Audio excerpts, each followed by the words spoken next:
আপনাদেরকে দীর্ঘ লড়াইয়ের প্রস্তুতি নিতে হবে। আপনাদেরকে সচেতন থাকতে হবে, সতর্ক থাকতে হবে।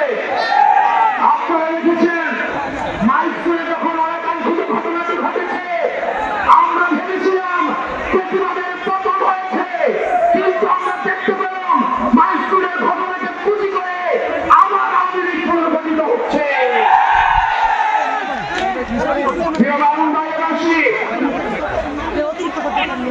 আমাদের প্রতিবাদ বিরোধী প্রত্যেকটি রাজনৈতিক দলকে আহ্বান করব,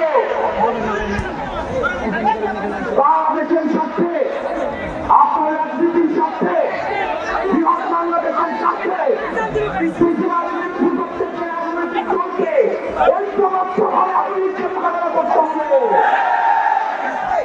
একই সাথে সাথে একই গণতান্ত্রিক উত্তরণের জন্য আমরা যে সংস্কার প্রস্তাব শুরু দিয়েছি, এই সংস্কার প্রস্তাবের বাস্তবায়নের মধ্য দিয়ে একটি গ্রহণযোগ্য নির্বাচনের দিকে যেতে হবে।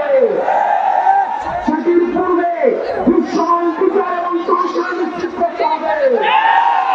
আমাদের আশা যে অবশ্যই ফেয়ার নিশ্চিত করতে হবে।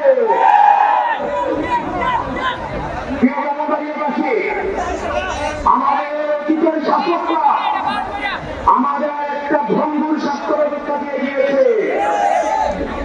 আপনি রাস্তায় বের হন, আপনি বাসে টাকা পরে মরবেন, আপনি হসপিটালে যান, চিকিৎসার অভাবে মারা যাবেন, আপনি বিমান দুর্ঘটনায় মারা যাবেন, দুর্ঘটনায় মারা যাবেন। বাংলাদেশের একটি স্বাভাবিক মৃত্যুর নিশ্চয়তা রাস্তা আমাদেরকে দেয়। আমরা একটা স্বাভাবিক মৃত্যুর নিশ্চয়তা চাই। এই রাস্তার কাছে আমরা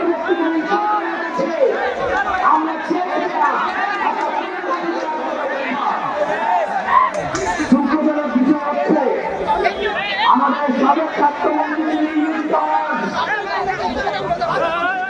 আমাদের বর্তমান স্বাস্থ্যমন্ত্রী